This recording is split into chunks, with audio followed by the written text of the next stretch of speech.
This is the big idea. Big time guest playing what if matchups. Thanks to Out of the Park Baseball 22. Play with the pros play, the ultimate baseball strategy game. And while you're watching, you can download Out of the Park Go for free on your mobile device. It's OOTP on your phone. Everything that you'd see on the computer now available on iOS and Android. It's that simple. It's that amazing. 3 historic MLB seasons on there for free after you download it. Easy to purchase add-ons too if you want any additional individual MLB seasons from 1901 for 100 years all the way through 2021. And now it is big idea time. I would like to call this the Hall of Fame edition. I'm going to be using that term pretty often. We are so grateful to have the legendary Peter Gammons managing a matchup of heavy hitters, Peter. The 1975 Reds, full of Hall of Famers, battling the 1989 Oakland A's, 2 World Series championship teams. Wow, Peter, when I called you about this and you brought up these 2 clubs, I thought, wow, this is the definition of the big idea, an all-time heavyweight fight. It is, and I'm fortunate. I covered these 2 World Series, and they were 2 of my favorite. The 2 World Series teams. The Giants A's in '89 was not a great World Series, but it was a historic World Series because of the earthquake and all that. And the '75 World Series was, well, the best team supposedly of all time. And the Red Sox and Reds going to the 7th game, and it was really fun. I mean, I'll pass away someday of never forgetting of Louis Tion's 173 pitch game in Game 4. But they were all the A's and the Reds had such character. And I mean, you think about both managers were in the Hall of Fame. There were 2 of the guys who really invented the use of the bullpen: Captain Hook, Sparky Anderson, and Creepy La Russaism and Tony. So it was. You had Joe Morgan, Ricky Henderson, Tony Perez, Johnny Bench, Dennis Eckersley, Hall of Famers all over the place, and just an enormous amount of fun. Very, very funny teams. Yeah, full of personalities, right? Hall of Famers, just superstars, names that even, if you weren't paying as close attention, or even for youngsters watching right now, if you don't know all the names from the 70s and the 80s, these are some of the names that you would know. So we're about to play out really an epic all-time matchup, Peter. I'm so thrilled to have you here, and I think you just picked a money matchup. So let's set things up. And first off, the big question, and I know it might be a tough call, which team would you like to manage with me in this matchup? I think the Oakland A's, because I was so familiar with them. And it's a team I really knew well. And as far as I'm concerned, you could never get enough Ricky Henderson. That's right. Yeah, I would love to envision that we're in the dugout. Ricky comes in. He says his Ricky Henderson phrases to us. He's talking in the third person. Ricky thinks that he should be hitting every AB. Ricky thinks that we're about to take this thing to the title. And you covered him. I mean, what was Ricky like back then too? I remember, the Ricky Henderson from my days, in my teenage days with Ricky on the Mets at that point. I didn't get to experience, 1980s Ricky Henderson, but he was really in his prime with his one-liners and on the field as well. And he played. I remember Lou Brock once said to me, in the history of baseball, no one ever went into second base. He always went head first, harder than Ricky Henderson. And Brock used to talk about the fear of the bag. Guys, when they got older, they didn't go into second as hard as they did when they were 25 years old. Ricky never lost it. So his fingers were always mangled, his arms. It's amazing he hit what he did. But in this season, in '89, he came over from the Yankees. He played, I think it was, he played 85 games. He had 70 walks, 39 strikeouts, and then of course in the playoffs, he had a 1,056 OPS against Toronto. And when they start games in Oakland, when the A's took the field, they'd always play the Rolling Stones' "Start Me Up," and Ricky would go down the left field line, like just touching everybody. He was Mick Jagger. I mean, he would go out on the field, the place would go nuts because he'd be touching all the fans as he ran out down the left field line in Oakland, which was a feat because there was so much foul territory. I rock star. He really was in that time period, and he was just embracing the crowd. That's awesome. So and he was one heck of a player. So this is 30-year-old Ricky Henderson that's going to be playing for the Oakland A's. So the only thing we'll do for Cincinnati, and then we'll leave it up to Reds management to handle the rest. They're going to be the computer AI that we manage against. Is we're just going to set up the pitching, and we will set up their ridiculous lineup. So first, let's start with who should be out in front in this game, and kind of check out our options of who should start for Cincinnati when you've got Gary Nolan and Jack Billingham and Don Gullett. Who comes to mind here? Don Gullett, because Sparky in '75 kept talking about Don Gullett going to the Hall of Fame. So when Don Gullett was matched up with Bill Lee for Game 7 of that series, Bill Lee's great line was, after the game, Don Gullett's going to the Hall of Fame, and I'm going to the Elliott Lounge for a beer. Hey, Don Gullett was a first-round pick. He made 22 starts that year with a 2.42 ERA. Yes, he had the best numbers by far on that team. Led the 75 Reds in ERA plus. He was top 5 in Cy Young voting that year. This is a 4-time World Series champ, so he knows what he's doing. And I know we're managed. You're going to want to win this game, of course, but we want to set up the best scenario possible. So it's a great choice. And then have fun with this. Let's set the lineup for the 1975 Cincinnati Reds, a championship ball club, a big red machine. How do we want to do this? And we are playing in Oakland, so it's going to be a DH in there as well for us. But what do you think of this lineup for Cincinnati?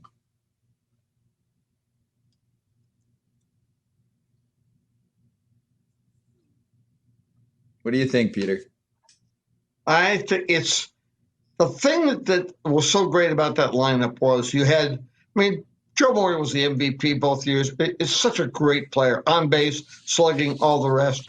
But there was a tempo set at all times by Pete Rose, and the personality of the team never changed because he was there. And then Bench would get monster hits. I mean, they were almost down 2-0 in the '75 series to Boston, but then Johnny Bench hit the ball into the right field corner off Bill Lee in the 9th inning, and it turned it around, and they ended up winning. And their lineup was so deep, it was absolutely amazing. Griffey was a great player, usually hitting lower in the order, like 7th. They were really deep, and they had speed and they had power. They were just totally different than anybody else. Concepcion arguably is a Hall of Famer. The depth of that lineup was tremendous, and the depth of the pitching staff was really tremendous. Sparky had 5 pretty good relievers, although it usually came down to McEnany at the end. But it was a great team. Yeah, and I have to make some changes here too, because Rose, I mean, this is just a default. So I got to put Rose in there, obviously, for Cheney at third. Obviously, Pete Rose is going to be playing in this game. So there he is. And let's see. Yeah, I mean, your usual starters were, I just want to make sure we've got all the starters in play for our opposition tonight. Bench, Tony Perez is in there at first. Joe Morgan's there. Pete Rose at third. Concepcion at short. George Foster in the outfield, along with Griffey at DH and Geronimo. And yeah, we are good in terms of their starters. And Dan Dreesen, are we good with him in there starting as well? Yes, absolutely. Okay. So I guess the only thing also is let's just set them up in a little better position. Like you said, Griffey usually lower in the lineup. Do we make some tweaks here? I mean, we can't have Pete Rose batting 9th. I think we've got, should we put Joe Morgan, modernize things a little bit, and put him maybe in the 2 spot? Yes. I would go Okay. Rose, Morgan, bench Perez. There we go. So Pete Rose, who had a 406 on base percentage that year, played every game. Joe Morgan, Johnny Bench, Tony Perez, and then good with Big George Foster after that. Yep. And then Dan, am I saying it right too? I didn't call games in the 70s. Dan Dreesen? Yes. Dan Dreesen. Dan Dreesen. Okay. So then cool with Dan Dreesen, Concepcion. Oh, well, should we move Griffey up a little bit maybe? He usually hits 7th, I think. Okay. Although, so maybe let's 7th or 8th, because he led off the 9th in Game 7 with about a 9-pitch walk. And then Joe Morgan knocked him in with a broken bat blooper to center. Okay, so let's maybe put him in the 8 spot. Mm-hmm. Concepcion was, let's see, pretty close. I'm trying to break up a few, so there's not too many lefties in a row there at the end. But so Dreesen, Concepcion, Griffey, Geronimo. Yes. How does that sound? Okay. That sounds good.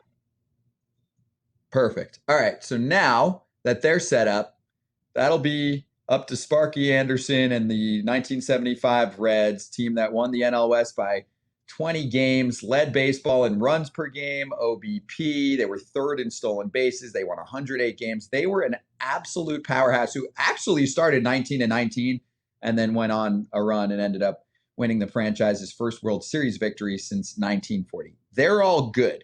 Now, the 1989 Reds is who you'll manage. They won the division.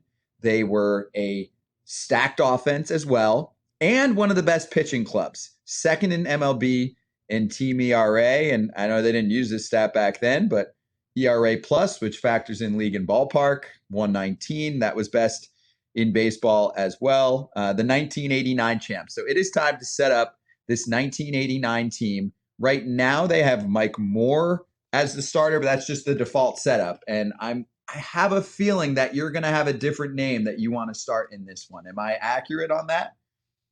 Yeah, Dave Stewart was one of the great money pitchers of his time.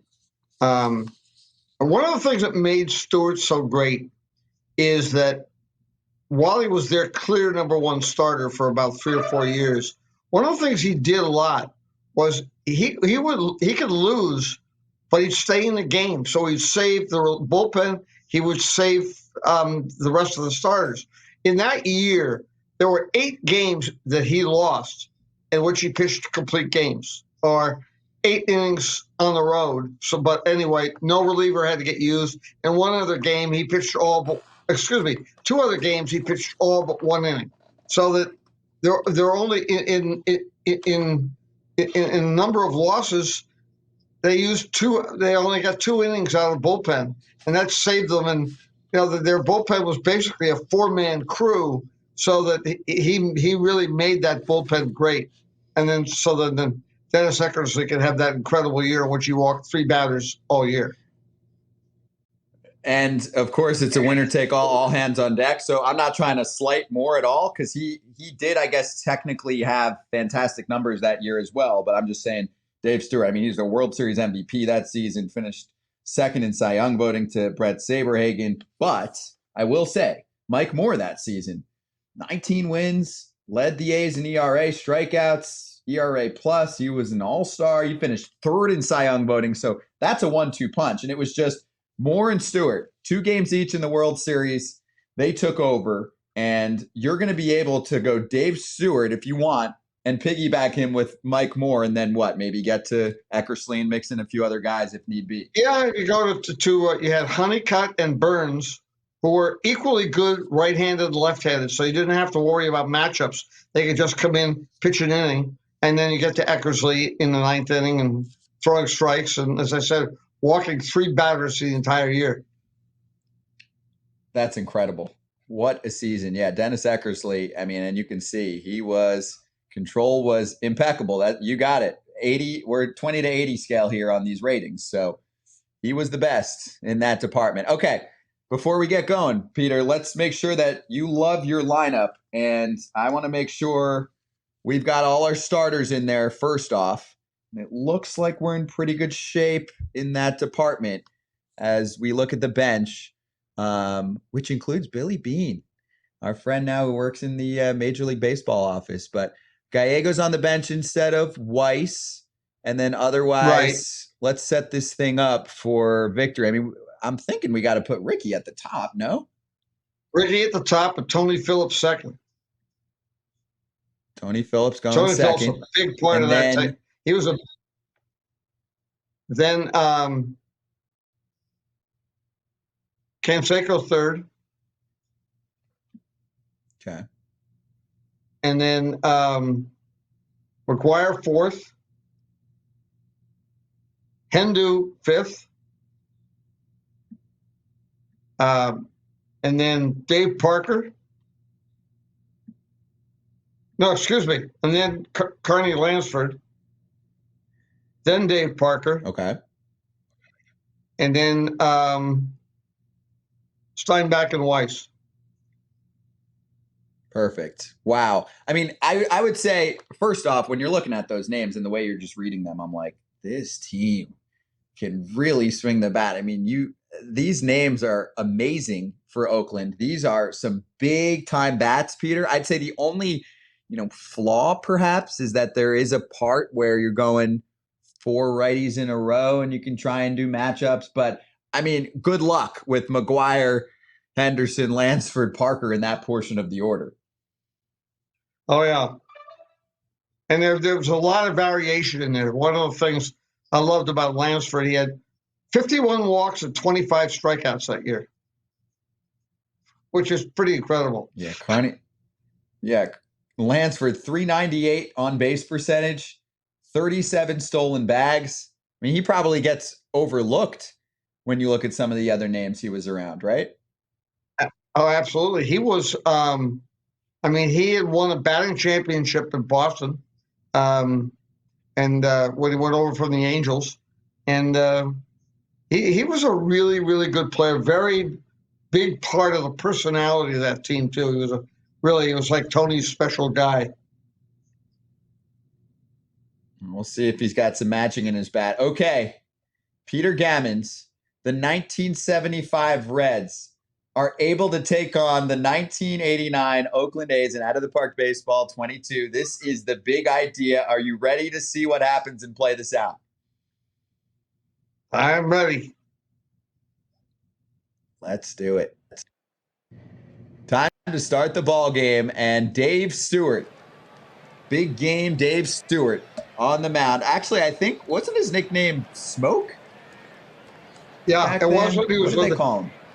With the Dodgers and so forth, and then with Texas. But when he got to Oakland and came up with the split, he really became a different guy. Let's see what he's got. I mean, starting off, I could see this being 12-10. Who knows? Let's see what happens. So we'll start with Pete Rose. You're on the mound, Peter, and ready to get things going and pitch to batter? Absolutely. Go right after him. All right. Let's do it. 1 game winner take all. Sunshiny day, 57 degrees, wind blowing out to right. It's Dave Stewart with his 3.32 ERA from the regular season, producing a ground ball out from Pete Rose.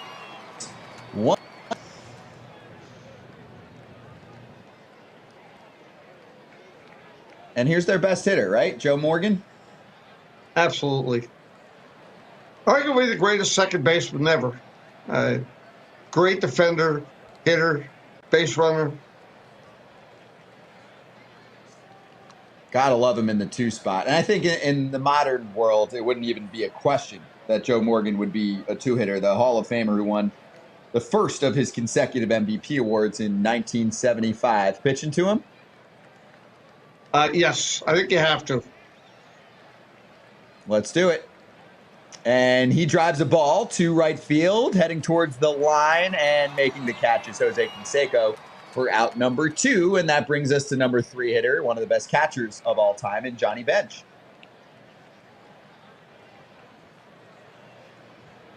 Same deal, right? Well, just pitching to him? You just pitch to him. It's, keep it in the ballpark, and with it shouldn't be that big a deal. I mean, it's with nobody on, it's a different hitter. Yeah, and what were you going to say? I mean, he was also, right, one of the best in his position, if not the best. I mean, absolutely all-time leader, I think, right? Well, the power, but it was also such a great catcher.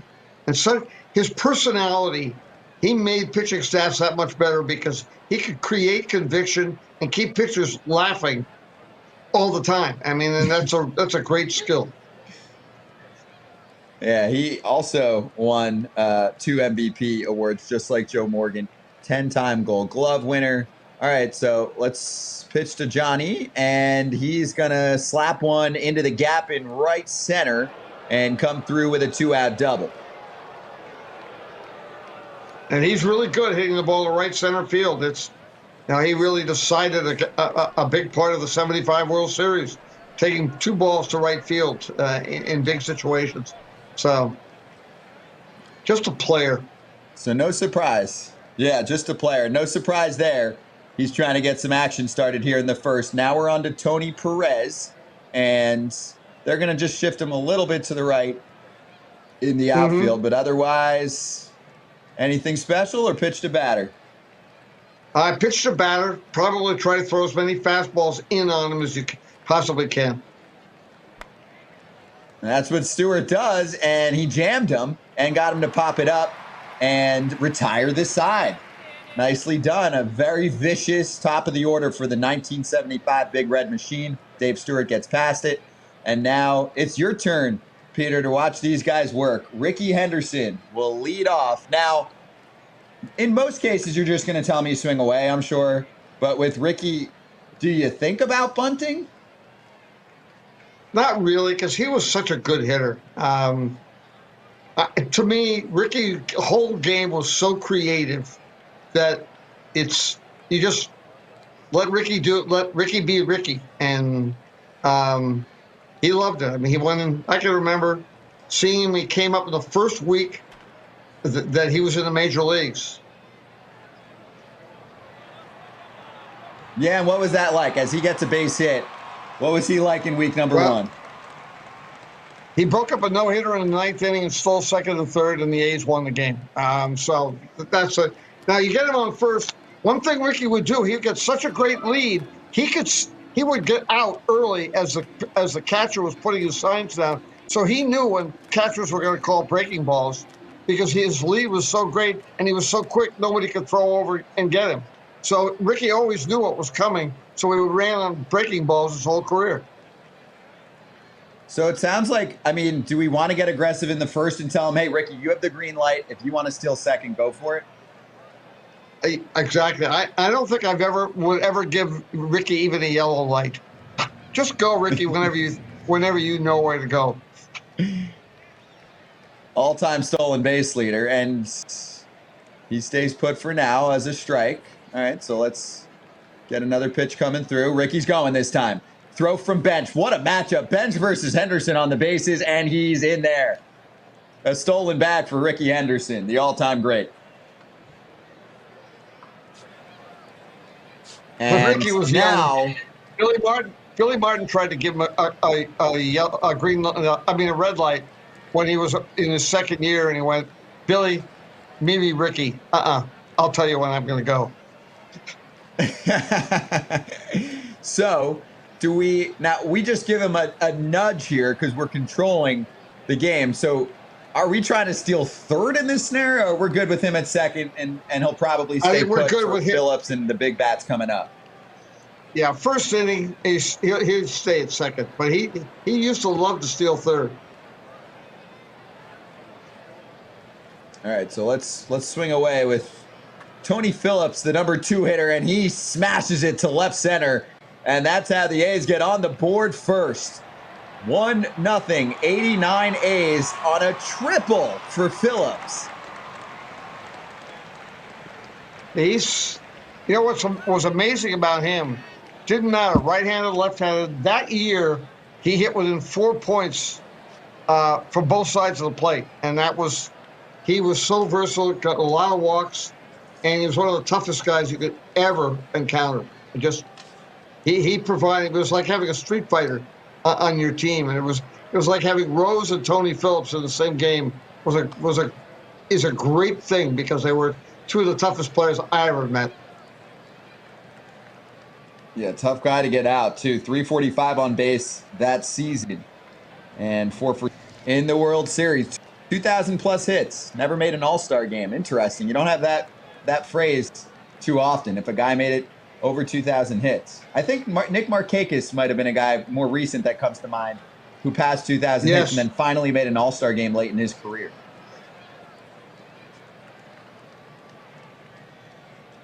So, Canseco's up, swinging away, of course, right? Yep. He had a pretty good second half. He had the broken hamate bone in spring training, so he missed a part of the season.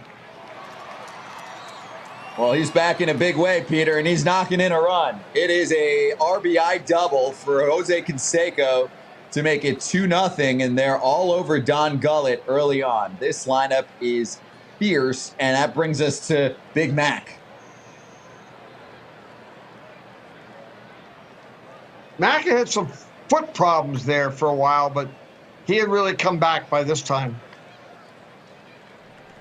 He flies out to left. Good wood on that one, but it's the first out for Gullett in the first. He's already given up 3 hits and a couple runs. Canseco's on second, and now we're up to Dave Henderson. Anything fancy, or we're swinging away? No hit and run or anything Well, we're yet, swinging right? away. Hendu, there's a magic to this man. So much fun, but such an instinctive athlete. Just really great. His instinct said, don't swing on the 3-2, and he was correct. The fastball misses, so there's 2 on, Peter, and here's the great Carney Lansford with a 2-0 lead in the first. Just doing your thing? Yeah, I mean, he can hit the ball the other way. As I say, it's an amazing thing. 51 walks. He only struck out 25 times in the whole season. So the bat control, he can use the whole field, and he's a tough guy to get out, especially with all the room in the Oakland Coliseum. That's right. Big ballpark, and he was so good in the World Series. 7 for 16, and they get him at first.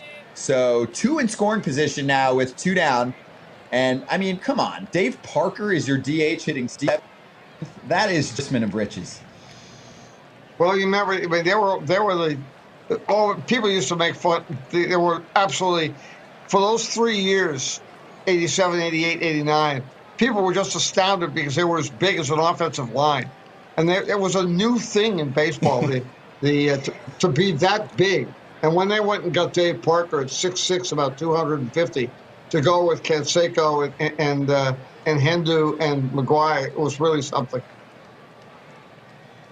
He led that 89 team with 97 RBIs and shoots this one to left, but it is caught by Dreesen on the run. 2 runs across for Oakland in the first, and we're on to the second with Dave Stewart matching up against George Foster. Ready to pitch to him? I'm ready. All right, let's do it. On the ground, Dave Stewart produces a ground ball out. Nice and easy for him. And there's one away for Dan Dreesen.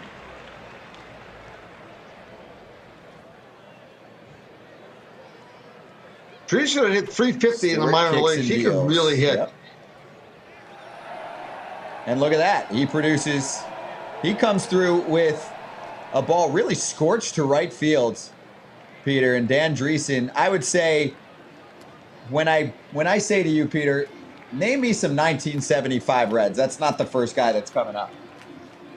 No, but they had that group coming up in behind, and that's, you knew the Reds were going to start trading veterans along the line after 75 somewhere. 77 or whatever. So Dreesen he had hit 354 in 12 Riviere. So they knew he was going to be a regular player for them. Does a nice job getting on there. So now with a runner on first, you're managing this Oakland team. Would you like to set up some double play depth? I would. I would like to go to double play depth, especially Tony Phillips was not a great thrower. Weiss was a great shortstop, but it's double play depth's a good idea. Play in a little bit on the right side. And then also, you're going to want to keep Dreesen close to the bag, right? And hold him up so McGuire's going to guard him? Yes, absolutely. Okay, let's do it. Concepcion. Up Broadway. Base hit. Here come the 1975 Reds in the second.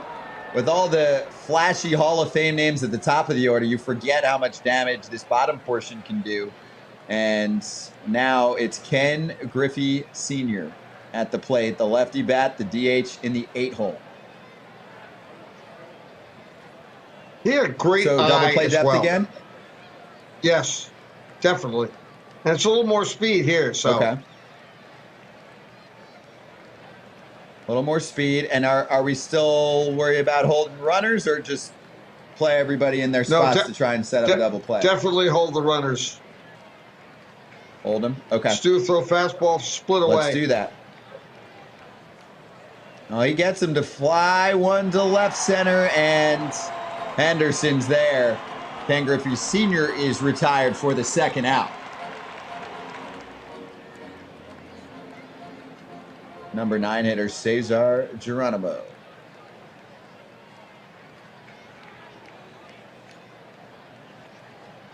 He's dangerous because he can slap the ball around. Yes, and do you want to still hold runners or just pitch the batter straight up? No, I want to still hold the runner because if he hits the ball down the line, you want to hold the runner so he's not going to score from first. Good call. And he's going to pop out to short, the short glove of Walt Weiss. So a little bit of traffic, but no big deal. Dave Stewart escapes, and Terry Steinbach will be up here in the 8th spot for Oakland.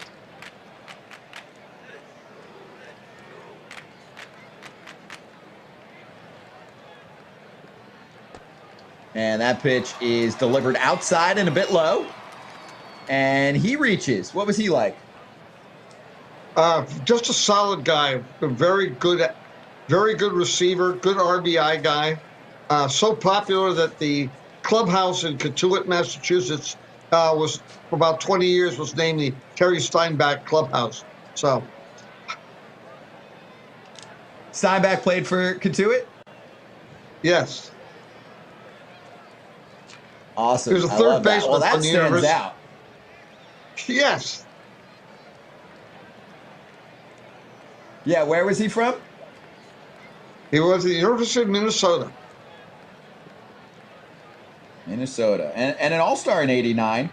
And a 7 RBI guy in 4 games in the 89 World Series. So nice job by him to get on in the 8th spot. And here's Walt Weiss. Anything fancy here? You just let me know. I mean, otherwise we'll keep swinging away. But no hit and run, or obviously you're not stealing a base here. No, I mean, I'm thinking about the bunt, but I think I'm going to let Walt swing away. Walt's a strong guy. He could outlift Canseco. But my favorite thing was in '89 when the earthquake was hitting. He and Rene Latchford were running in the outfield, didn't know it was an earthquake. He didn't know it was an earthquake? Huh. They didn't feel it.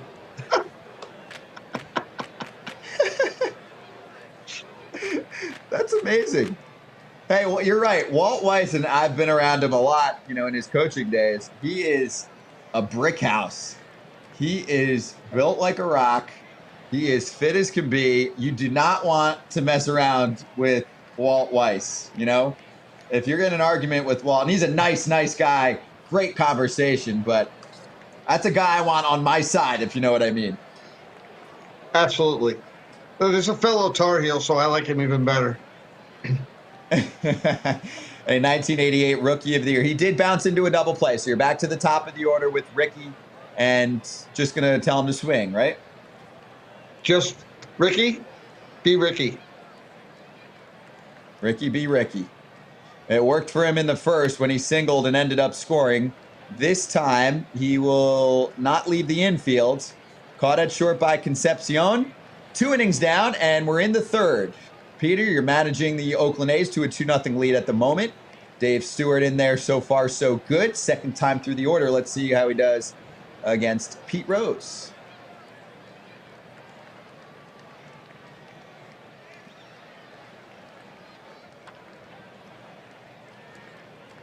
Fly ball, left field. Lazy one, hangs up there for a while, and Henderson retrieves it. Now it's Joe Morgan time. The thing is, especially with this top of the order, I mean, they can pounce at any moment. So let's see Joe Morgan. Not going to pitch around or anything, right? No. And Joe and Stu are good friends. I mean, they're both from the Oakland area. Well, this time Joe gets the best of him with a base hit to right.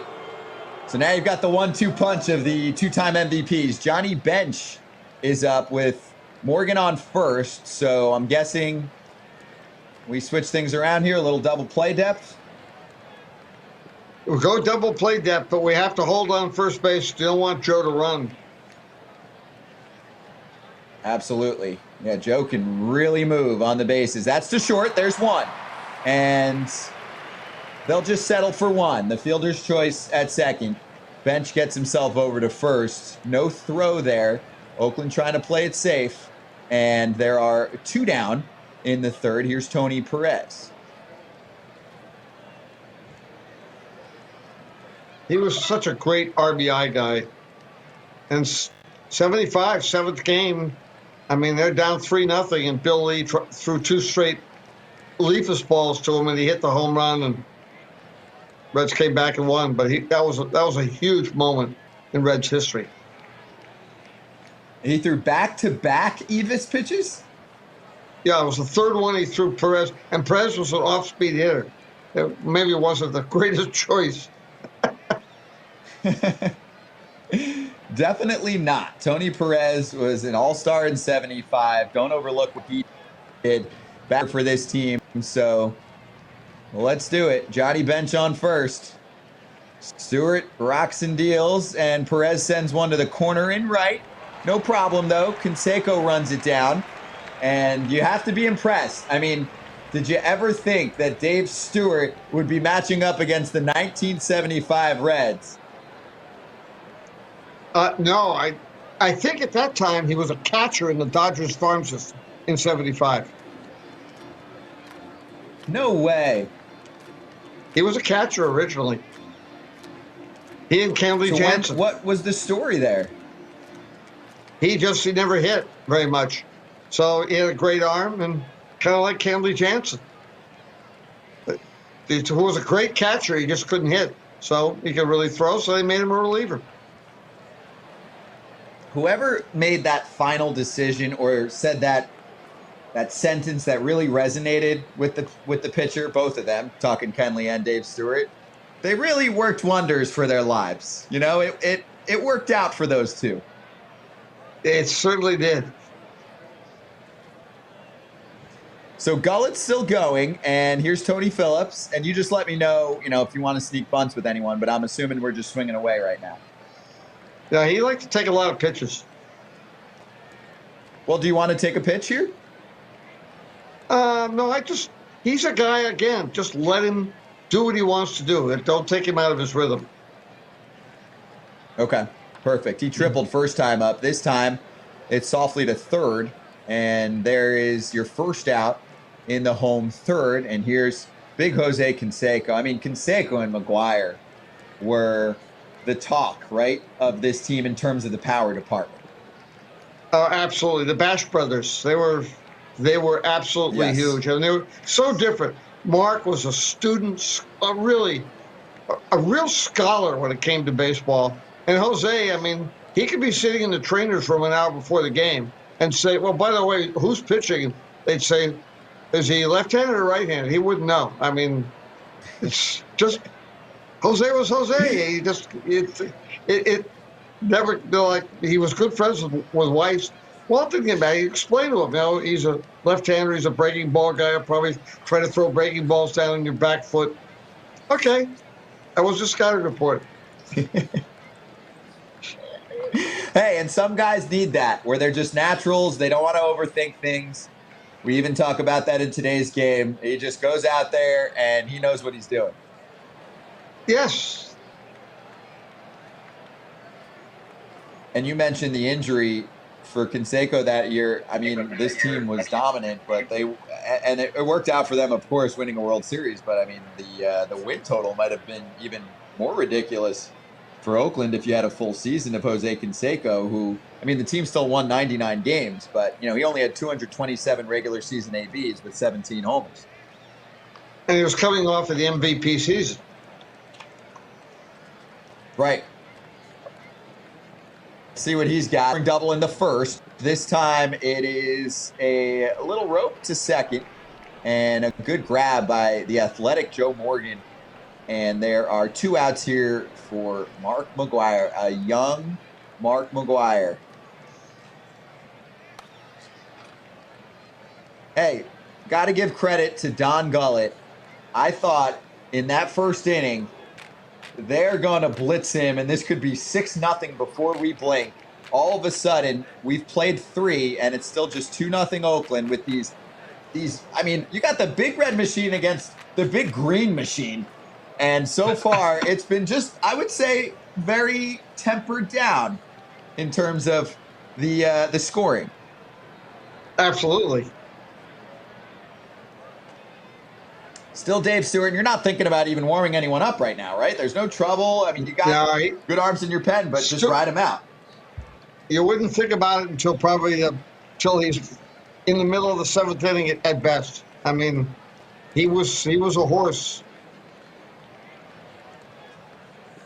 And he knew how to give them life, like you mentioned. And actually, yeah, go ahead. After he won the 3rd game of the 89 series against the Giants, he knew he was going to be the MVP. He met me the next morning for a story for Sports Illustrated, and after winning that 3rd game of the World Series, we were down underneath the highway that had collapsed, and serving donuts and coffee to the workers underneath the bridge. That's who Dave Stewart is. Winning the World Series was great, but serving coffee and donuts to emergency workers after a tragedy is exactly defines him in my book forever. Wow, that's amazing. Yeah, and you got to be a part of that moment with him. Yeah, I was doing the interview. It was going to be on the cover of Sports Illustrated, and he said, "Just drive around and meet me at the ballpark, and we'll drive down and go do what we have to do." He was there at 7:15, and we were out with a coffee and donuts by 7:45. That's really cool. Yeah, Dave Stewart is a special human being. Great guy, still very involved, of course, in the game. See him all over the place. Loves the game, loves helping people out. Always good for a great conversation. Loves helping out young people trying to get involved in the game. And that story just adds to the greatness of him as a human being. And then the clutchness right now. So 3 scoreless, no walks, of course, no strikeouts. And I looked back, Peter, 257 and 2/3 innings. He only recorded 155 Ks. He threw the baseball hard, but this was a guy that pitched to contact sometimes, clearly, right? He did, and the idea was go after him with a fastball, get him out with a split, but minimize your pitches if you can, so that you're pitching 7, 8, 9 innings. And as I say, I mean, to be in eight losses to not need a relief pitcher is giving it up for the team. And he would throw fastballs and stay in the game. I mean, he had 2 of the best I ever saw at that were Dave Stewart and Kurt Schilling. Yeah, and showing up big right now, and such a big part of that World Series team, the '89 World Series MVP, putting on a show. now. So let's do this. Top 4, George Foster, ready to pitch to him? Absolutely. Foster grounded out to Weiss first time up. This time, of course, it's like he heard us talking about no strikeouts, and he brings it with his first K of the day.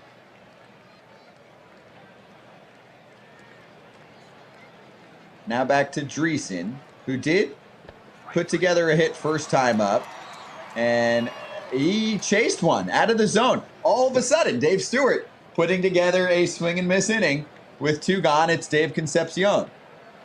Well, he's coming out, he immediately establishes his fastball, and then he can throw some out of the strike zone and make them chase and go out to the split. Yeah, second time through the order has been even more impressive for Dave Stewart. And there's your grounder, and there's your inning. 3 up, 3 down. Let's head to the home fourth. The 89 A's and the 75 Reds. The big idea with Peter Gammons. You having fun?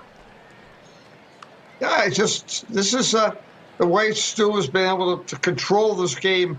You know, I started thinking about the year before, in '88, when Canseco hit the grand slam in the first inning, and they were up 4-0 in the Dodgers, and then they come back and Gibson hits the home run. So early leads with the A's in important games in the World Series. You know, we're a little bit hesitant. Don't start counting our chickens until they're hatched. We all thought we had it in '88 in Game 1 too. You're right.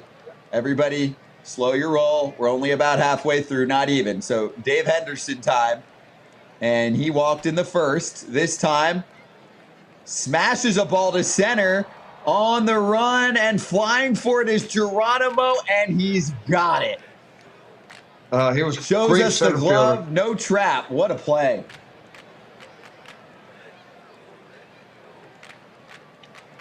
Yes, Hender has some great moments in his career. Yeah, a lot of room. Yeah, a lot of room in Oakland. Hey, you know what Oakland's like. Biggest foul territory, right, at the Coliseum. And there's a lot of room for defense to shine. And they usually had – Tony loved that defense out there. And so it was really important to him. But being able to have a third baseman and shortstop left side, be able to go down the line into foul territory, Weiss and Lansford were both great at that. That was a big part of throwing strikes and letting him swing away and hit fly balls down there. Well, let's swing away right now with Lansford. And it's a blooper to center and a 1-out knock for Oakland.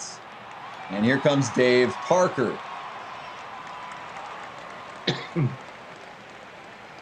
Anything special here or just telling you? I mean, this is one of those teams where for the most part you don't have to get too creative, right?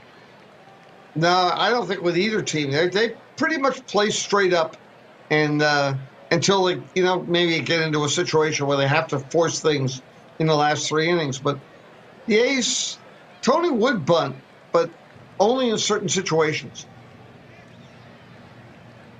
And no stealing right now for Lansford. I mean, he can move, but he can run him there. Yes, because you don't want to take the bat out of Parker's hands. You don't want him staring at you in the dugout. No, you don't. That's right. So he comes through, and here's your question as the third base coach. Do you want him to head for third, Lansford? Ball's very shallow. Lansford's fast, but Geronimo, about an average arm. Or do you want to play it safe because you guys keep the train rolling right now? I think we keep it safe. Just keep base runners on and put as much pressure on Gallup, make him pitch out of the stretch as much as possible. Yep. So station to station, 2 aboard now for Steinbach. And I'll let him swing away because he will chase one outside. Mm-hmm. With Weiss in back of him, if he had a big RBI guy behind him, it might be different. It might bunt. But Terry was a good, solid contact hitter. There's a nice breaking pitch. Gullett trying to really lock in. This would be a huge escape from Gullett if he can get through Weiss here in the innings. So swinging away. Yes. Walt Weiss drills it to center, but plenty of time for Geronimo to come in and make the grab. He had a big inning, Geronimo in center, and that keeps it to a 2-0 Oakland advantage. Dave Stewart matching up against 8-9-1 for Cincinnati in the top of the 5th. It starts with Ken Griffey Sr. Ready to face him? I'm ready. And that is to deep left. And in front of the track, making the catch is Henderson, about 5 feet in front of the track. Nice opposite field power from Griffey, but you got to go a long way in this ballpark. That's right. Now, he's an important guy to get because you don't want to have 1 or 2 base runners on when Joe Morgan and Johnny Bench are coming up. It's really important to get that first hitter in that inning. We remember in 1975 when Griffey had the multi-pitch walk off Jim Burton, and then Joe Morgan knocked him in with the winning run in the World Series. Now I'm also thinking about, Peter, Dave Stewart. Now I'm your bench coach, so I just like to present the numbers to you. Dave Stewart opponent OPS was 100 points higher third time through the order. I know that wasn't a thing back then. You let the guys go, but he is worse third time through. We're about to face top of the order. I'm not saying to take him out. He's been great. But do you think about warming someone up behind him in case this order causes trouble, or you don't even want him to see anybody warming up? No, I think in this situation, I might do it 2 ways. I think I would get loose. I might say, Bob Welch, get loose. Rick Honeycutt, get loose. I think, you can. Welch could come up. Welch started as a closer with the Dodgers, and so he was a big. He had that great pitching matchup with Reggie Jackson in the late 70s. So Welch could come in and give you a couple of innings, and Honeycutt was always really good as a reliever. So maybe just tell him to get loose. Now stretch, just lob back and forth, but be ready. I like that. Yeah, just in case, because you know this. You don't want to blink and the Reds are up 5-2. So, and then you don't have anyone warm. So I like it. All right, so back to Geronimo. 1 out, and let's get back to it. He popped out to short last time up. This time, it's a ground ball to third and a quick throw to make the play. And now we take it to Pete Rose and the top of the order. So let's see third time through. Obviously every pitch is stressful in this case, but nobody on, 2 outs. You're up 2-0. Ready to go? I'm ready. Rose to center and caught. Ooh. There is the catch by Henderson and a 1-2-3. Really big inning from Dave Stewart. He probably looked behind him and said, "Really, Peter? You're warming someone up in the 5th inning? I'm going 10 today."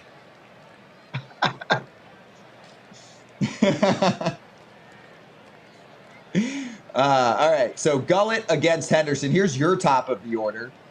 Just like to make sure we're not taking pitches or bunting for hits, right? Ricky, do your thing. Now, just let Ricky do his thing. Hope that he doesn't wander around too much between pitches. To the right side, got to be quick, and they are. Morgan over to first for out number 1. Here's Tony Phillips now. He's always dangerous. He has a So little far, power. 1 for 2. Mm-hmm. Good on base guy. And he can really trash talk. He bounces really out. He could. Oh yeah, he was a trash talker. Oh yeah. Tony's ahead of his time. I like that. Would have been he. I also like to always ask about the guys who maybe would have embraced social media, where they could, just throw something on an account just to fire up a matchup, right? And maybe he was one of those guys. Oh yeah, if they had it then, he would have been. He might have been a king of it. I mean, because he loved that stuff. He was. I think he was one of the most fearless players I ever remember. Had no fear whatsoever. He's part of a big trivia question too, and apparently he jokes about it a lot. I'll kind of play into it just based on time constraints, but Mariano Rivera's first career strikeout was Tony Phillips. Ooh.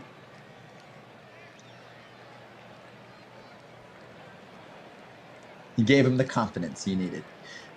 All right, here's Jose Canseco. 2-2.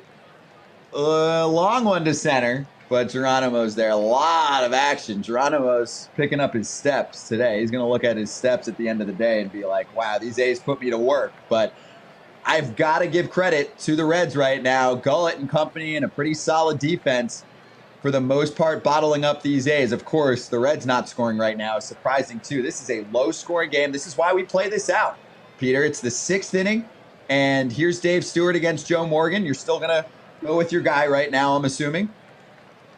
Yeah, I mean, Joe can hurt you so many ways. He's an important guy to get out at the beginning of an inning, but he's also a great player. Pitching to him and walking him. 3-2. Joe Morgan was an on-base machine. I mean, he had a 466 on-base clip that year. It's funny, later when he was broadcasting, he sometimes said he thought some of the stuff about on base and so forth were overrated. Used to remind him, Joe, you were one of those, you and Ricky were the two revolutionaries in this. Yeah, that's why, I mean, I agree. You look at OBP and you're like, yeah, just get those guys on, right? I mean, they were always on base. You look up and you're not going to swing outside of the zone. And that's what they were pretty good at, right? Joe, people wanted to pitch around him, and Joe didn't let him do it. As opposed to one of the A's backup outfielders, Billy Beane, who had about a 240 on-base percentage and walked in one game. And he played in 12 games for the A's that year and got a walk in only one of them. So...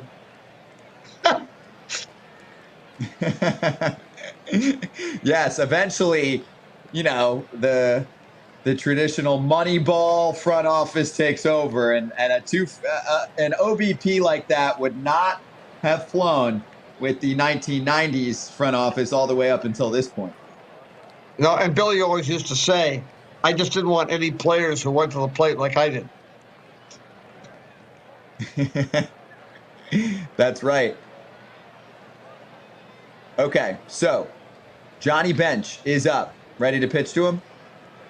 Yes. Let's do this. One on, and he's running. Morgan to second. The throw is not in time. And a stolen base for Joe Morgan. Well, Joe had that great acceleration. And you know what, Bench, Stu has to concentrate. Third time around the order, he's going to worry a lot more about the hitter than he does the first run for the Reds. Yes, 2-0, open, and an open first base. Do you think about it? Do you want to even pitch around him or just go right after him? No, because with that power in that order, I don't want the go-ahead run coming up. Especially day game, the ball travels in Oakland pretty well. Perfect. And holding the runner? No. No? Okay. Perfect. Let's do this. Weekly back to the mounds, and Dave Stewart says no problem. Got him. Morgan to third, though. Tony Perez has a chance to finally get this team on the board. We're in the 6th, and the Reds are being shut out. They were shut out in 1975, not often. 5 times in the 75 season, and so far, so great from Dave Stewart and the Oakland A's. So here's Tony Perez. The infield, there's some moves being made here. The infield says we'd like to play in. The outfield shifting right. Are you okay with that? Yes, absolutely. Okay. Let's go. Tony Perez, chance to break the ice for the Reds. Instead, he strikes out. Chases a 2-2, and there are 2 down in the 6th.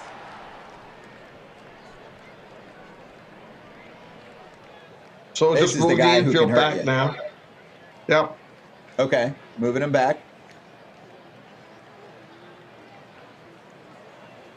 George Foster had some big seasons.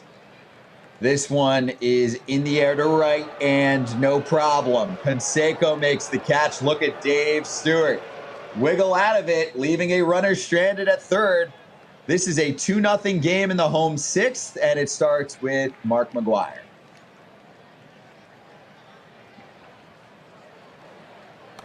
Now we can On the ground, sit deep, and yeah, go ahead.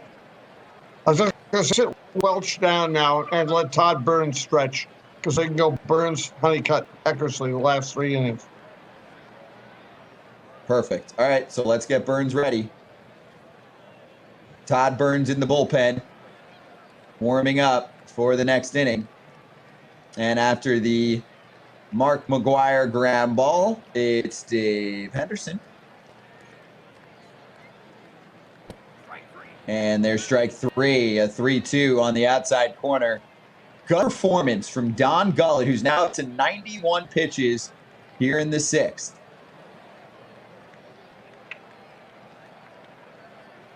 And we'll let Stu come out for the 7th. Go ahead.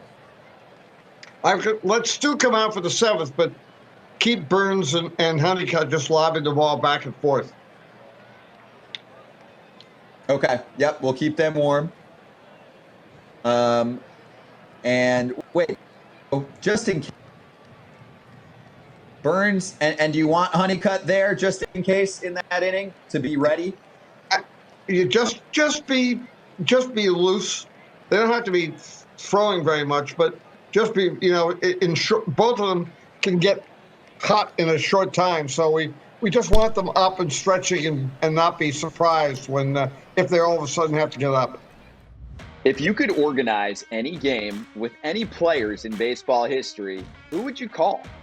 Can I interest you in a 1994 What If World Series Yankees-Expos matchup? Or how would Team USA from the 2017 World Baseball Classic fare against Team Cuba? But here's the catch. This time, the Cuban roster features major leaguers. What about the 2 best clubs in the history of your favorite franchise? Like, who's better, the 1985 Royals or the 2015 champs in KC? Stop wondering and start watching, because this is the big idea. Big time guests dream of epic matchups on Out of the Park Baseball 22. Then we press play and manage it all, thanks to the ultimate baseball strategy game. Available on PC or the brand new Out of the Park Go on your mobile device. Take that curiosity, that all-time debate, that what if in baseball history, and make it happen. The big idea has arrived. Are you in? Last of the 6th at the Coliseum, and you have Carney Lansford up.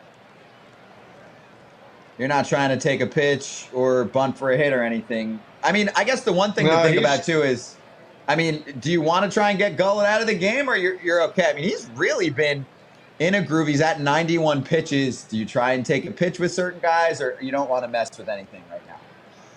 I just think, Sparky's so good with that bullpen that I think you just keep playing it, and that's one of his strengths is going to the bullpen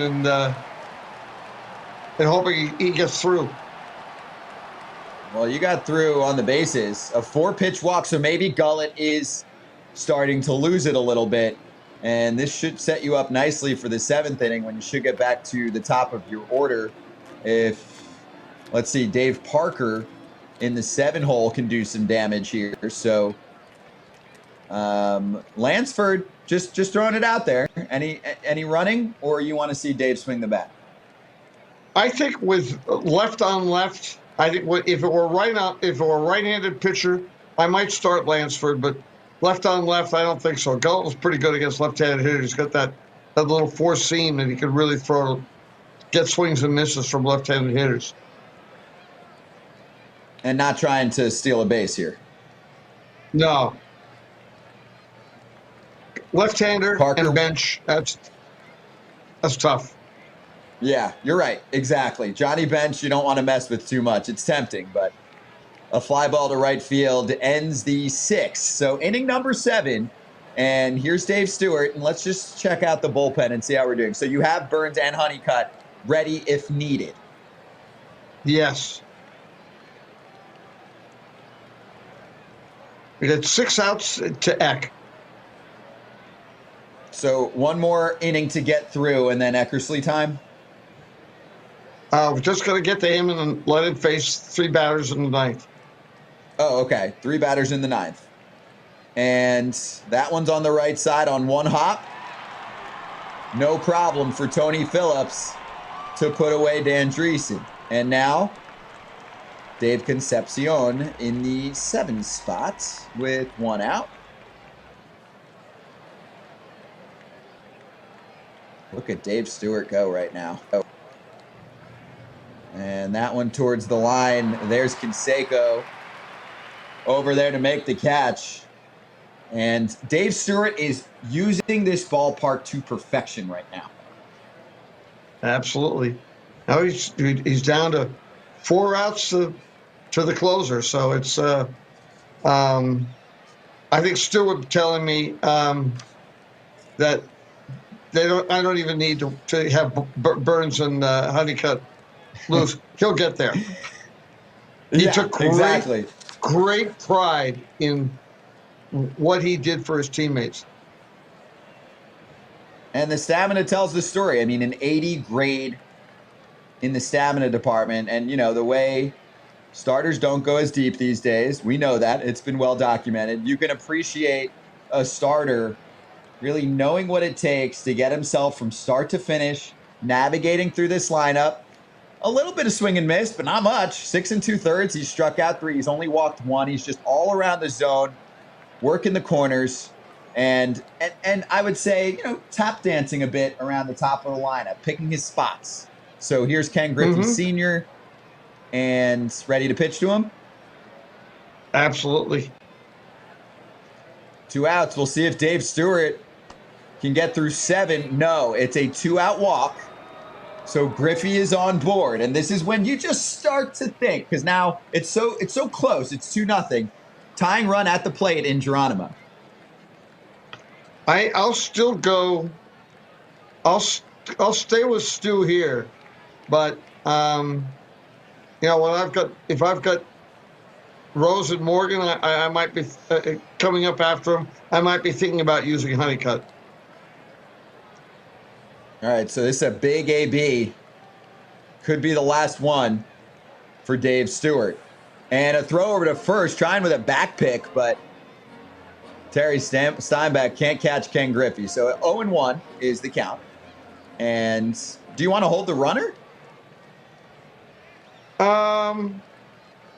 No, I just want to go and a little bit, but he'll come off the bag rather than just holding him.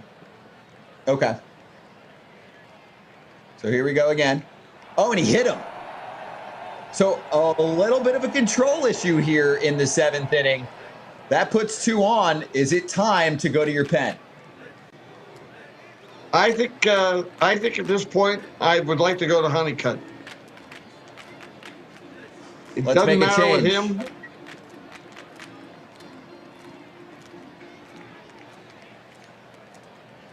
Of course, longtime pitching coach of the Los Angeles Dodgers, and Rick Honeycutt is in the game. And I'm just going to assume that Rick Honeycutt knew what pitching was all about as he turned into a pitching coach. I mean, he had that great sinker, screwball. I mean, left-handers had like a 200 slugging against him, but right-handers didn't hit him either. They used to say that he did have a nail file in his glove, but I can't guarantee that. Well, a few years later, Dennis Eckersley was accused of having a nail file in his glove by Cito Gaston, so in a playoff game. So I think a lot of people might have been doctoring things.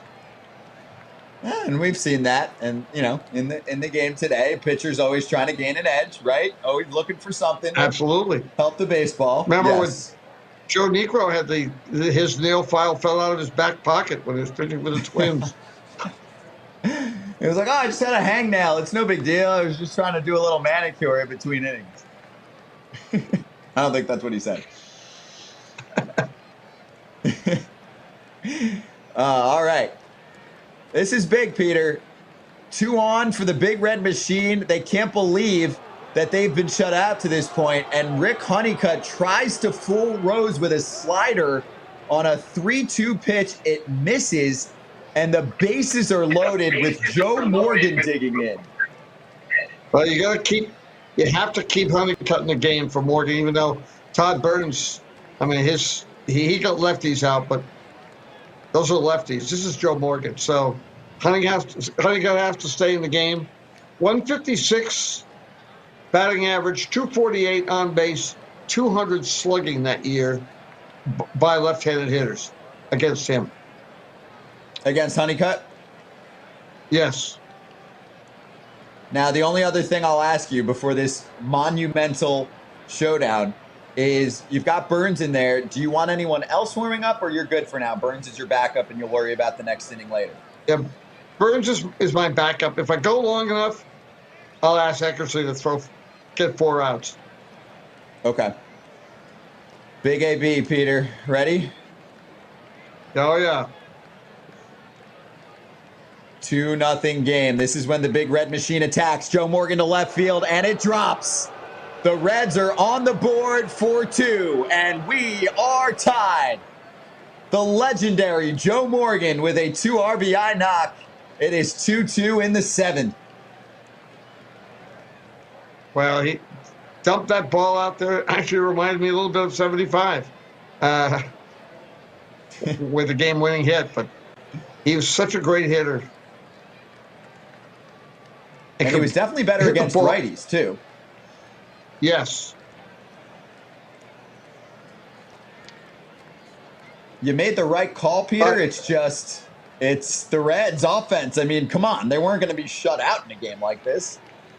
No.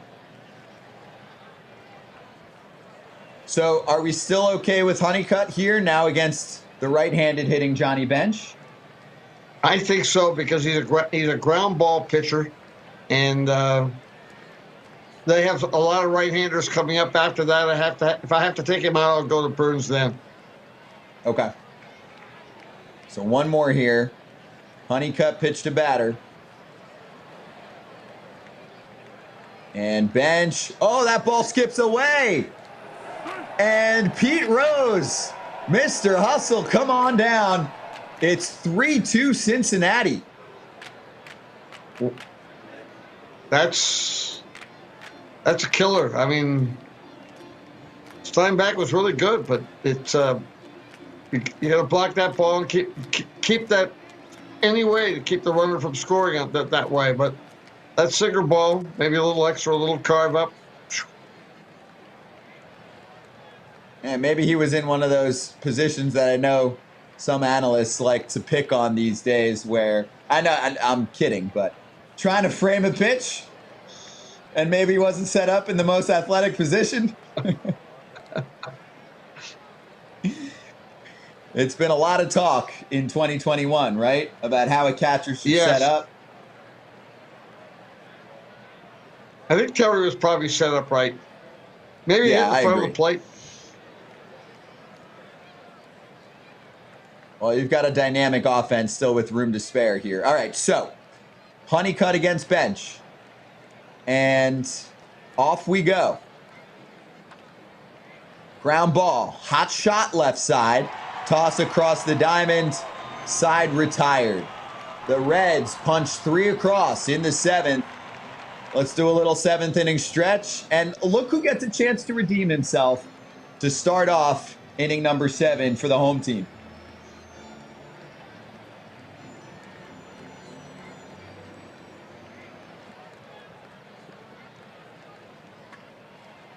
Drills it. Center field. Oh, that looked good off the bat. But Geronimo makes the catch. Wind dragged it down a little bit in Oakland on a somewhat cool evening. And Don Gullett is still going. He has now surpassed the 100 pitch count. He's at 102 tosses. 1 out in the 7th. It's Walt Weiss time. Just swinging away. Yes, it's that's amazing though. Actually, that Sparky hasn't gone to either Eastwick or Bourbon or Clay Carroll. Amazing that he gives up 2 runs in the first, and Sparky just goes, "I believe in you." Look at Don Gullett getting better as the game goes on. He gets a called strike 3 on a 2-2 check swing.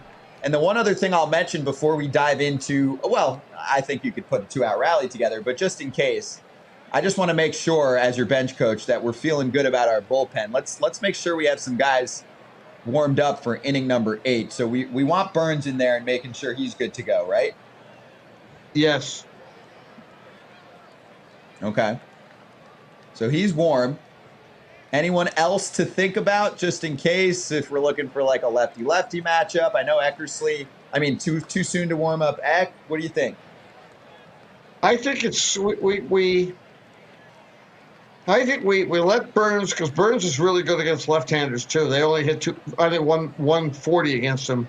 So we'll go with Burns. A lot of right-handers.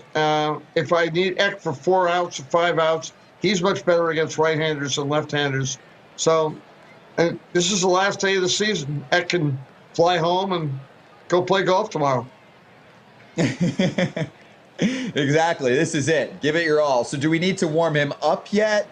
Or no, he'll get ready pretty much in a hurry. If there's somebody gets on, he could start lobbing in the out there. One thing about it, since he grew up in Fremont, right near there, fans know him, so that they used to be able to yell things at him about when he was a teenager. So you just don't want to have him listen to the home crowd who are probably been drinking a lot of beer for a lot of hours. So protect Eck. Yes, protect Eck is a great idea. I agree. We just want to shoot him right into this ball game when needed.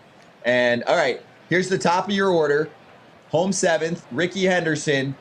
Are we thinking about anything unique here? Taking a pitcher, bunting for a hit, or just the usual swing away, Ricky? Just let him play his game and let him just freelance.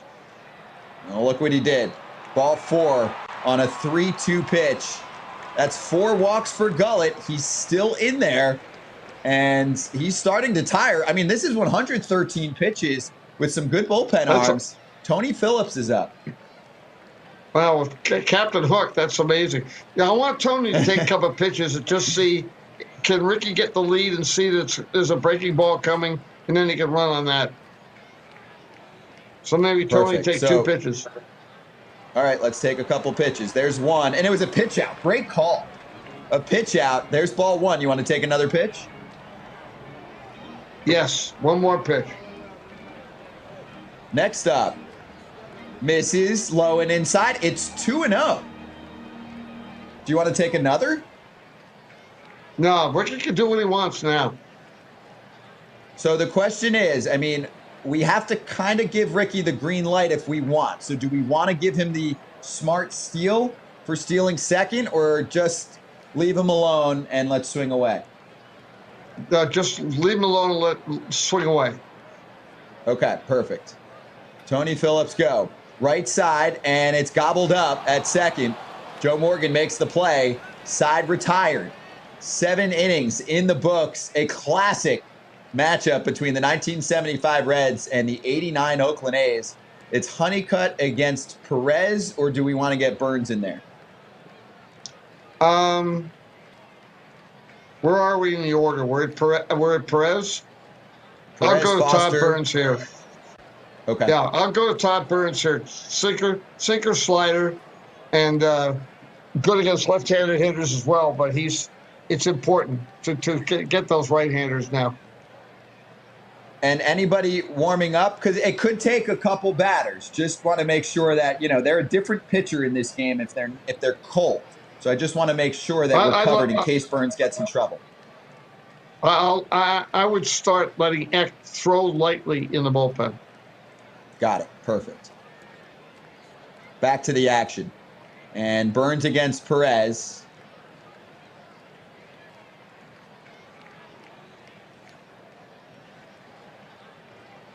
Here we go. Couple hops to short. One up, one down. Walt Weiss with a nice play over there for this Oakland A's team that it's amazing. 2 runs in the first. Reds come back. It's 3-2. Now here's Burns against Foster. Your righty-righty matchup. Foster's 0 for 3 so far today. Another test for Weiss and another out. 2 away in the top of the 8th. And here's Dan Dreesen. I'd let him keep going. Lefties only hit about 180 off Burns. So go ahead and let Burns pitch to Dreesen. We do, and he flies out to left. Nicely managed. That bullpen will have Dennis Eckersley in the 9th. But first, 6 outs for your offense to work on 1 run. I think you can do it. Although this is that time, Peter, when for the most part, you're just sitting there as a manager and you're nervous and you're just hoping that your offense can turn a little scoring action late in this game. Yeah, and I mean, Sparky always goes. It probably will be Raleigh Eastwick here in the 8th. And sometimes he goes 2, or maybe like in 75, he gave up a 3-run homer to Bernie Carbo. So Will McEnany ended up pitching the 9th and got the win. And I think he's making a mistake right now, Peter. Don Gullett's still in the game. It looks like he's going batter to batter because Gullett's been so good at shutting down this offense. But how long can this last? I don't know. I mean, this is not Sparky's modus operandi. He loved those relievers. I agree, and maybe he's thinking about it now. I mean, you got to imagine with Jose Canseco delivering an opposite field knock. No, Gullett's still in for Big Mac. Swinging away, or do you want to do anything fancy with Canseco? No, I just Jose might get a little lost running around the bases, so we'll just keep him under control. Yeah, you don't want any bloopers in a big spot like this. McGuire to short and a high throw on time for 2. Mark McGuire's doubled up, and the bags are empty for Dave Henderson. I should go out and argue about that. Oh, I thought he was safe. I did too. I agree. And hey, I thought at some point too, maybe an earthquake would come through. We have to shut it all down, stop it, restart. A's get that, maybe like the Jason Hayward speech when things resume and they put things together. But for now, Dave Henderson has been able, or I should say the Cincinnati Reds have been able to keep this Oakland A's team at bay in the Bay Area with just 2 runs. How surprised are you that Oakland hasn't had a little more life to their offense? It's very surprising to me. And they hit left-handers very well. So, but Hendu's a big, Hendu's here with the A's because of the home run he hit in the 10th inning against the Mets in '86. He hurt his ankle, and the next spring they sent him back to Oakland. They got hurt on the home run. Yeah, Dave Henderson, who has a chance to make a huge difference here. That season, you're saying what was that, the next year that he got hurt? '86, he hit the home run against the Angels, and then he hit the home run against the Mets, and he hurt his ankle on the one against the Mets. And so the next spring, John McNamara wanted to get rid of him, so he did. And then, he was healthy in 89, a career high 152 games, 15 homers, 80 RBIs, eventually an all-star in 91. Actually, look at his 89 World Series. I like to kind of preface this because this is a big AB. I think Gullett's kind of tiring, so I could see one big swing changing things. 89 World Series for Dave Henderson, 4 for 13, 2 homers, 4 RBIs, 2 doubles in 4 games. That's clutch. He was a great money player and one of the funniest people in the clubhouse you could ever meet. We'll see who's laughing after this AB. Oh, and Gullett struck him out.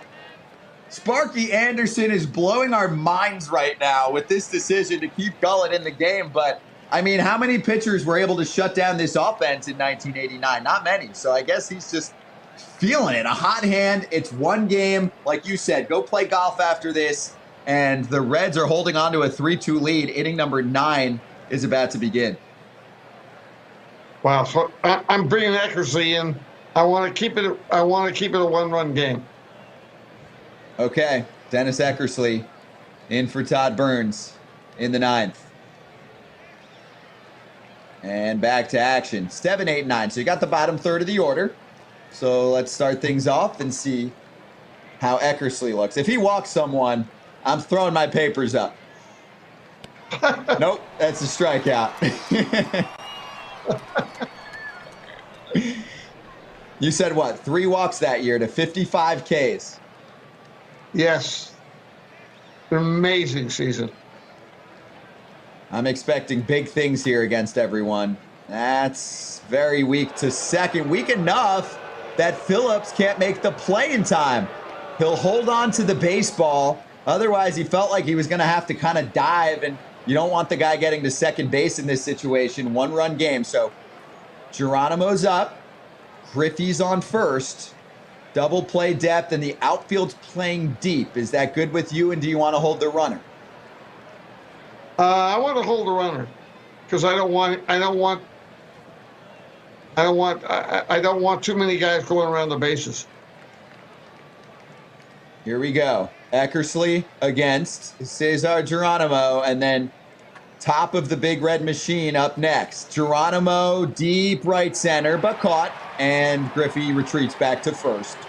2 outs, and this is interesting. I mean, Eckersley is Eckersley, but you look at the lineup, and each guy you're going, I really got to get him. Rose, bench, Morgan before that. I mean, you do not want to mess with this top of the order. No, and I mean, Eck had such great control, but Rose had such great back control. He could hit anything and just put it in play. I mean, Eck relied on being able to with his control, to strike guys out, pinpoint his fastball, but Rose could make contact with almost anybody. This is going to be a good matchup right here. Hall of Famer Dennis Eckersley against Pete Rose. And also, by the way, before I pitch, are we holding the runner still? Yeah, we'll hold him now. Holding the runner. Rose, it kind of pops up onto the right side in foul ground and ends up in a glove. Good. Steinbach hustling, and he's got it. Okay, finally, Peter, we have cracked the bullpen. Eastwick is in, and you have 6, 7, and 8 coming up. So, is there any thoughts of small ball or anything, or we just start swinging away and seeing what happens here? So you're starting with Lansford. I leave Lansford in there. The one thing I might think about, and I've got to think this out a little bit, but Stan Javier could really hit left-handed. He was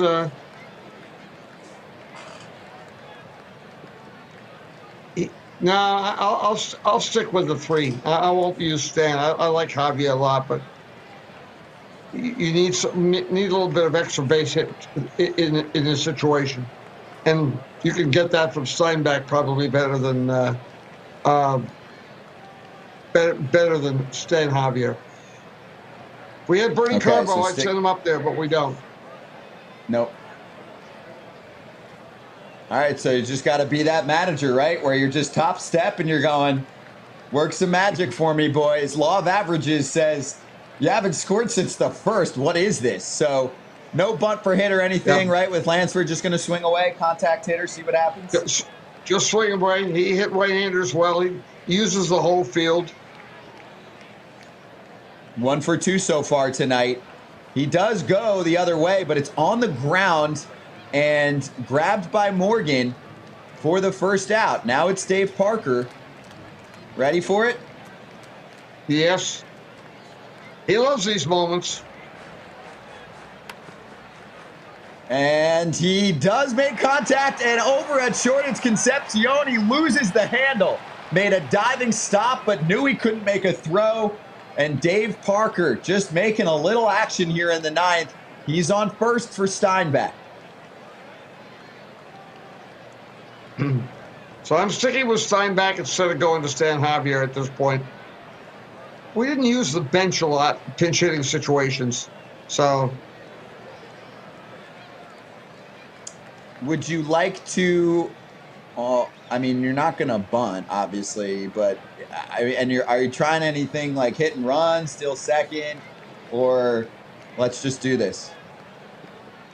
You know what? This is a good situation. I'll try a hit and run. Okay. Eastwick's going to throw strikes.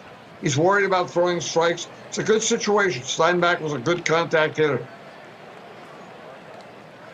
I like it. Hit and run is on, and it's popped up, so Parker gets back to first. And there are 2 outs. This could do it. Walt Weiss. Otherwise, Peter, if Walt Weiss can just figure out a way to get on base, things would get very, very interesting. No slight on Walt, but I mean, there are some big-time bats coming up after him too. So I guess my question would be, do you think about taking a pitch? Oh, I would take a pitch.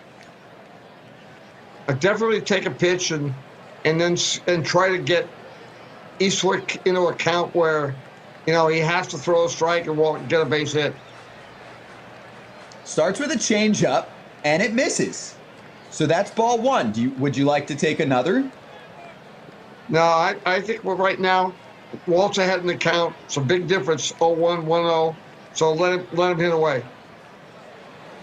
Okay, well, it's all you.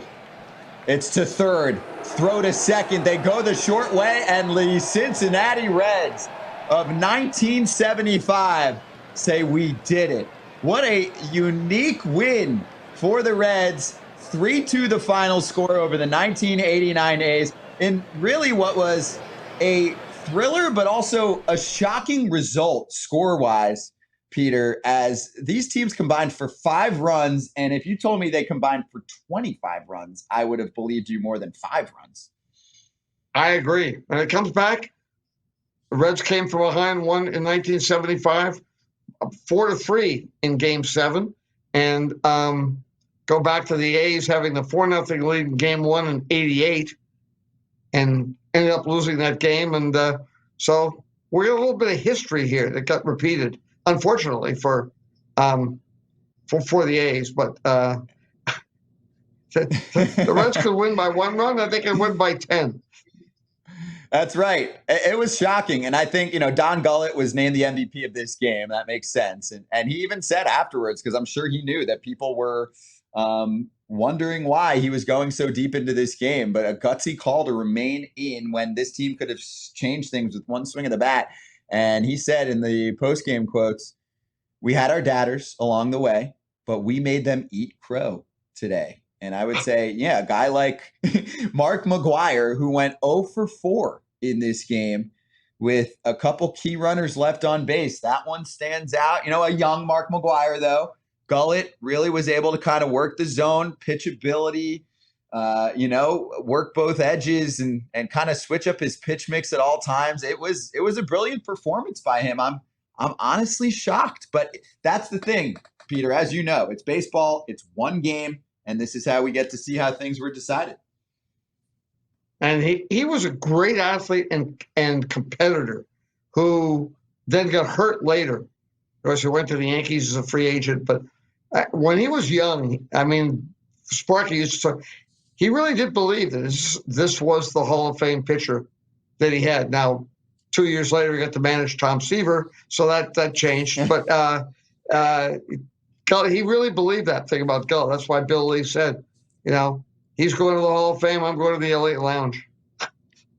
And hey, that's why we do this the way we do it on The Big Idea. And I know it hurts sometimes because, of course, we're all competitive. We want to win, but we're also enjoying how the contest plays out. But there is a reason why when we start these games, even though you're not managing the Reds, we get to pick the Reds lineup and their pitcher. And, Billingham was a good pitcher back then and tied for the team lead in wins. Gary Nolan led the Reds pitchers in innings. But when we looked at that list, you didn't hesitate. You said it's got to be Gullett. It's a 2.42 ERA. It's a top 5 Cy Young guy. Probably didn't get enough attention for what he was able to do that season. And then, his last game at age 27, injuries so long. I mean, so many injuries for him later on in his career, like broken thumb, dislocated ankle tendon, neck issue, shoulder issue, double tear of his rotator cuff. But, I mean, 4 consecutive World Series for him. And I know he didn't pitch in 78, but he had, I know, a short time in the big leagues, but a memorable time. He did, and he was really good. And, I mean, I couldn't let Jack Billingham stand. I remember he ended up his career with the Red Sox, and I was sitting next to him on a flight from Anaheim to Boston. And on the flight, he said, I can't believe I'm still pitching. And I didn't say anything. But when he got home, they told him to stop at the office. It was already morning.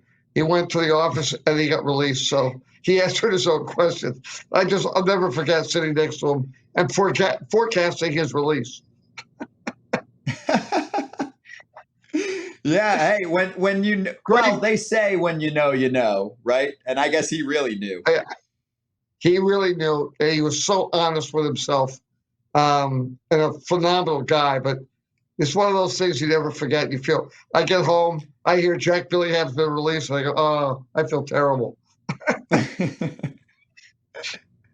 But also another guy, good run, part of some amazing teams, and this says a lot about the Reds too. When they didn't have their best day on offense, I mean, they really caught the baseball on a night like tonight. So, I mean, before we say goodnight, Peter, I just want to make sure, because we are wrapping up our 75 Reds, 89 A's combo, that there's nothing we missed. Is there anything about these teams that you recall? I mean, you had some amazing stories, some funny stories, some really good inside looks on personalities. Is there anything before we say goodnight and log off that we should know about these two teams that we didn't mix in to our Big Idea broadcast?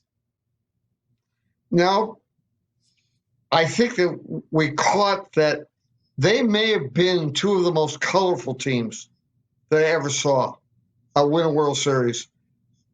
The 1998 Yankees were the best team I ever saw. But these two teams were the most colorful and had the most stars. But that Yankee team had the incredible pitching staff and bullpen, and were saved by El Duque in Cleveland when they were down 2-1. But in the end, these were the two most enjoyable teams I ever remember. And the A's were, for the 3 straight years they won, 72 to 74. And then that team came back in '89 from Billy Martin to Tony La Russa. It was really fun, and there was they're those players you never forget. I mean, Dave Henderson is not in the Hall of Fame, but he was an unforgettable character and clutch player. And it's the only thing. If I'd been ahead earlier, Mike Gallego would have been at second base. I'm worried about the Tony Phillips era. That would have been your defensive switch, right? It would have been. Tony would have probably killed me, but that's all right. Well, Tony stayed in. I'm sure you as a manager are like, come on, guys, we couldn't get more run scoring from this Oakland team. But I'm so glad you put this matchup together to see how it played out. And if anything, maybe we look back at these two teams and say, hey, they had some guys that could pitch in clutch moments like we went over. Gullett we talked about, and I think even Dave Stewart, though, 6 2/3, 2 runs, 2 walks, 3 Ks. I mean, he really put together a nice performance. Bullpen let him down a little bit with Honeycutt in there. But overall, this was a blast. I think a lot of people watching were probably very excited when they heard about 75 Reds, 89 A's matching up. So this was the big idea. And I told you I would say it many times, and I did, the word about Peter, but also about some of the players. So the big idea with the Hall of Famer, Peter Gammons, joining the party today. Big-time guests, dreaming up big-time matchups on Out of the Park Baseball 22. Play with the pros play, the ultimate baseball strategy game. And if you have a big idea, an all-time game idea, let us know in the comments.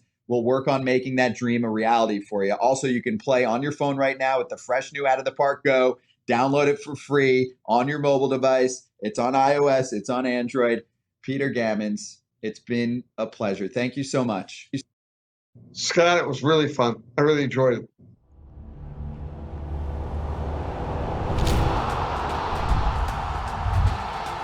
Out of the Park Baseball 22.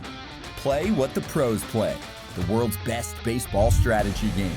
Whether you're new school or old school, all that matters is winning. Take full control of any current Major League Baseball franchise. Discover and develop elite players, coaches, and scouts. Run your team your way and build a World Series champion. The Infinite Baseball Sandbox. All new for 2021. Stunning new 3D ballparks for every Major League team. Or build your own unique, majestic landmark with our dramatically improved ballpark construction kit. A completely remodeled coaching system that connects and impacts your entire organization. All new strategies and management options give you unprecedented control.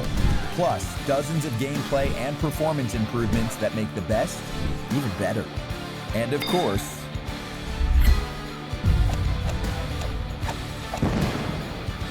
Perfect Team 22. The critically acclaimed online competition roars back this season with more strategies, more content, and a brand new mode, Perfect Draft. Out of the Park Baseball 22, available worldwide on March 26th, 2021.